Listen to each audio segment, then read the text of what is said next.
Hasta ahora hemos hablado del papel de los dominicos en la transformación de la educación, ¿verdad? Y de esta estrecha asociación con los centros del saber y las universidades. La historia del origen de las universidades comprende muchos aspectos, cambios demográficos radicales en Europa en el periodo que van desde el año 1000 hasta el año 1300, 300 años de cambios en las estructuras económicas, el crecimiento de los gobiernos y la urbanización, el comercio, los comerciantes que necesitaban de hecho una mayor alfabetización. Pero las reformas papales, de las que hablamos también en anteriores módulos, fueron un motor del cambio, la creación de burocracias, de sistemas legales y burocráticos.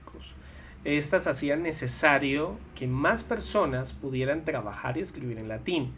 Las escuelas monásticas tradicionales no eran capaces de hacer frente a esta demanda, a estos cambios de la sociedad y las necesidades de la economía y del gobierno. Esto llevaría en última instancia al auge de las universidades y a nuevas formas de aprendizaje teológico, legal y médico. Los monasterios habían sido los centros de educación desde el siglo V hasta el siglo XI. Y el estudio fue parte integral de la regla benedictina de la que también hablamos, una regla monástica, ¿recuerdan? Aquella que Benito de Nurcia escribió a principios del siglo VI destinada a los monjes. Pues bueno, para recordar, este Benito es el mismo fundador de la orden de los benedictinos, considerado el iniciador de la vida monástica en Occidente. En fin, la base de la educación que preparaba a los hombres para la vida monástica era el latín. La educación era un beneficio del alma para la entrada en la vida contemplativa, pero la entrada en el ideal monástico era lo primordial. Esto era lo importante. Así que los cambios comenzaron a surgir en el siglo XII. Muchos de los monasterios se resistieron a los cambios. Surgió entonces una educación para fines seculares y se establecieron escuelas en las ciudades. Una de las voces que habló en contra de este desarrollo fue nada más ni nada menos que Bernardo de Claraval, que no estaba a favor de estas nuevas instituciones educativas. La aparición de la escolástica tuvo lugar en las escuelas urbanas, donde los varones eran educados para el servicio de la iglesia y a menudo para altos cargos en la iglesia, no simplemente para la vida monástica, sino para la vida de la iglesia en su estructura jerárquica. La escolástica, como tendremos la oportunidad de ver, fue el esfuerzo de entender la fe mediante la aplicación estricta de la razón. Una de las figuras más destacadas fue Anselmo de Canterbury, que murió hacia el año 1109, un benedictino cuya prueba de la existencia de Dios sigue siendo debatida hoy en día. Les estoy hablando del argumento ontológico a favor de la existencia de Dios.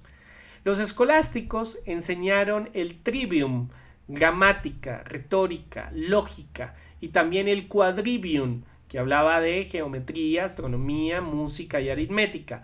Y tanto el trivium como el quadrivium lo hicieron como preparación para el estudio de la Biblia. Mira, la ciencia. Estamos hablando de ciencia y estamos hablando de teología. Bueno, en aquel entonces, y ya recordaremos, o no sé si hasta el momento has llegado a sacar la conclusión, pero cuando hablamos en este tiempo de la escolástica, cuando hablabas de teología era hablar de filosofía, cuando hablabas de filosofía era hablar de teología, ambas cosas iban de la mano. Tú no podías estudiar teología aparte de la filosofía porque todo formaba parte de una parte integral. Y desde luego, para prepararte para estudiar este tipo de cosas, con el fin de prepararte a estudiar esta teología, con el fin de prepararte para estudiar bibliología, este estudio de la Biblia, pues los escolásticos crean este trivium y crean este quadrivium. Bien, en fin, pronto surgieron escuelas dedicadas al estudio de la teología. Nacieron en Lyon, nacieron en Rennes, en Francia.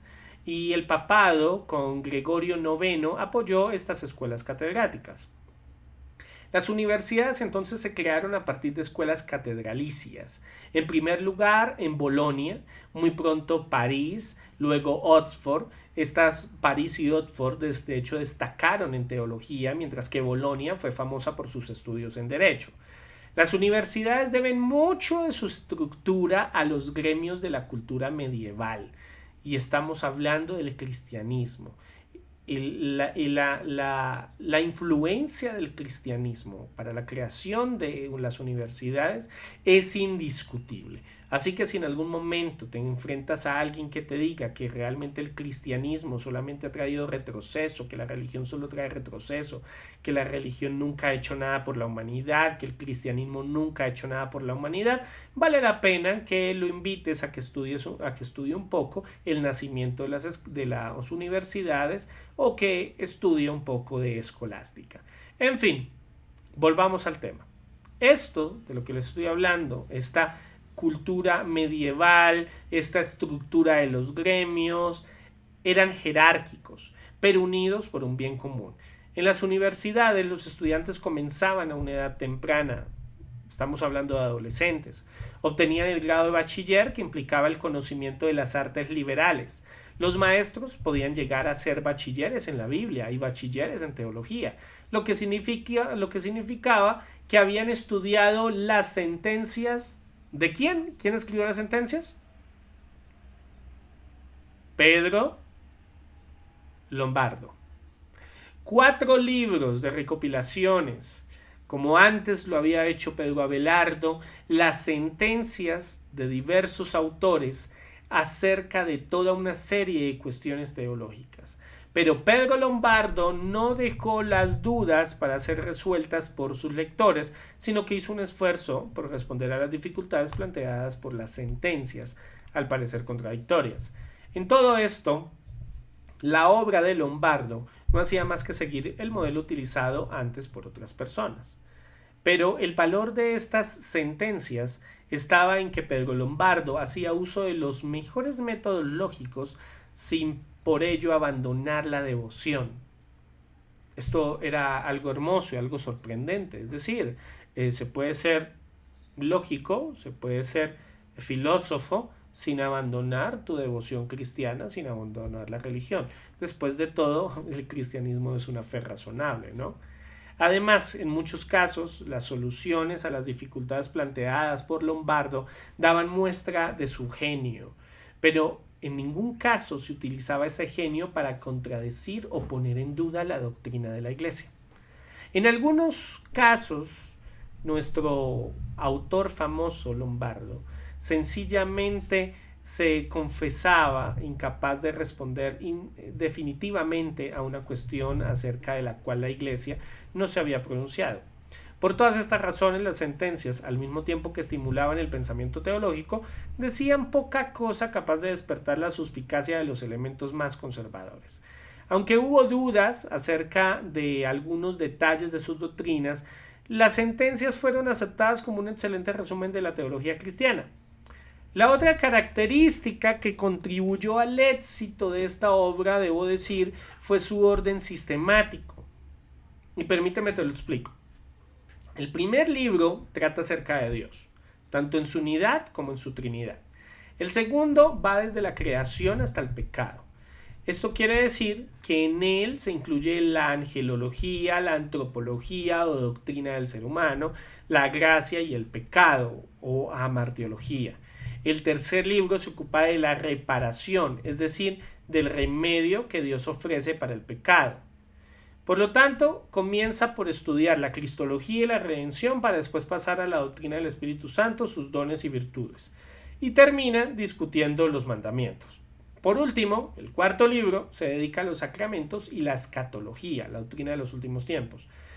En líneas generales, este ha sido el orden que ha seguido la mayoría de los teólogos sistemáticos desde tiempos de Pedro Lombardo. Es decir, tú abres una teología sistemática de Wayne Grudem, como la que tengo yo acá, y esta teología sistemática de Wayne Grudem, ¿qué es lo que te habla? Mira, por ejemplo, la primera parte, doctrina de la palabra de Dios. Segunda parte, la doctrina de Dios. Tercera parte, la doctrina del hombre. Cuarta parte, la doctrina de Cristo y del Espíritu Santo. Quinta parte, la doctrina de la aplicación y la redención. Sexta parte, la doctrina de la iglesia. Séptima parte, la doctrina del futuro, y esto es escatología. Termina igual que como terminan estas sentencias. Entonces, esto es toda esta teología sistemática, y si tú tomas una teología sistemática de Berkhoff también, te vas a dar cuenta que sigue un mismo orden que ha seguido la teología sistemática desde los tiempos de Pedro Lombardo, desde los tiempos de la escolástica. Entonces, todo esto no quiere decir que las sentencias fuesen generalmente aceptadas sin oposición alguna. Hubo muchos teólogos que las criticaron por diversas razones. Aún más, a principios del siglo XIII hubo un movimiento que trataba de lograr su condenación, pero esa oposición se debía a la gran popularidad que iba alcanzando. En la Universidad de París, uno de los seguidores de Lombardo, Pedro de Poitiers, comenzó a dictar cursos en los que comentaba las sentencias, y tales cursos se fueron extendiendo por toda Francia y después por el resto de la Europa occidental. Pronto, el comentar las sentencias se convirtió en uno de los diversos ejercicios que todo joven profesor debía cumplir antes de recibir su doctorado. Por ello, todos los grandes escolásticos a partir del siglo XIII en adelante compusieron comentarios sobre las sentencias. Estos comentarios y conferencias se convirtieron en el centro de la educación teológica de la universidad. Fueron el libro de texto de la teología medieval hasta finales del siglo XVI, con la aparición de las grandes, ya más adelante lo vamos a ver, las grandes summae o sumas, en especial la de Tomás de Aquino. Teólogos y canonistas comentaron sobre el gran cuerpo de autoridades en el mundo medieval. Entonces se intentaron realizar varias recopilaciones. La más importante fue la obra de Franciscus Gracianus o Francisco Graciano, también llamado de esta manera. Si de pronto se te dificulta un poco el latín, no busques por Gracianus, sino por Graciano, ¿bien? Que como las sentencias de Pedro Lombardo, aunó material en su Decretum, que se convirtió en el libro de texto estándar del derecho canónico en las universidades. La unión de maestros y estudiantes entonces dio origen a las universidades en torno al año 1200. El latín era la lengua de la instrucción. Los estudiantes llegaban a estas universidades de toda Europa. Surgieron dos modelos. Entonces tenemos el modelo del norte, siguiendo el ejemplo de París, donde la universidad era dirigida por los maestros, mientras que en tierras italianas eran los estudiantes avanzados los que desempeñaban un papel principal. La Universidad de París fue dividida en 4 facultades: artes, medicina, derecho canónico y teología. Teología era una de las materias principales de la universidad. O sea, mira, artes, medicina, derecho canónico y teología. Artes era la que tenía mayor número de estudiantes. La universidad estaba dividida en naciones y cada nación tenía un santo patrón y estaba presidida por un decano. Los maestros de la universidad formaban esas naciones.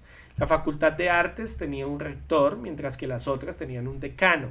Y París, con esta estructura, se convirtió en el modelo para las universidades del norte. La escolástica entonces era el modelo habitual de educación, pero no se originó en Occidente. ¿De dónde se originó? Vino de la cultura islámica. Entonces, bueno, aquí hemos hablado mucho de escolástica, ¿verdad? Escolástica aquí, escolástica allá, pero la pregunta, ¿qué era la escolástica? Es un tema extraordinariamente complejo, pero podemos decir algunas cosas. La escolástica consistía en la lectura de autoridades, estamos hablando de textos de padre de la iglesia y teólogos, y el uso de la lógica aristotélica para armonizar todas las cuestiones contradictorias, de modo que tuvieran un sentido desde el análisis. Por lo tanto, se trataba de unificar mediante la lógica el mundo del conocimiento. lo que parecía ser contradictorio podría ser resuelto. Así que, a pesar de su reputación de ensarzarse en detalles, se dedicaba a la creación de un cuerpo unificado de conocimientos, y la lógica aristotélica se consideraba como la herramienta más indispensable. En concreto, se centraban especialmente en la lógica en el estudio de Aristóteles. Una pregunta era presentada por un maestro e implicaba una contradicción. La respuesta era una discusión o una disputatio en la que los estudiantes utilizaban sus recursos de enseñanza para abordar y resolver el problema, para demostrar que las contradicciones y conflictos en esos textos podían resolverse. Entonces, ¿qué tenemos? ¿Cómo era el modelo? Lectura, pregunta, discusión, y este fue el formato de aprendizaje escolástico. Entonces, el saber escolástico que surgió en la cultura de la universidad fue uno centrado en la búsqueda de la verdad a través de una nueva forma de aprendizaje. La escolástica adoptaría diversas formas durante la Edad Media y habría muchos debates entre teólogos rivales. Sin embargo, su centralidad a la vida espiritual y teológica de la Iglesia medieval y de la universidad medieval es algo indiscutible e incuestionable.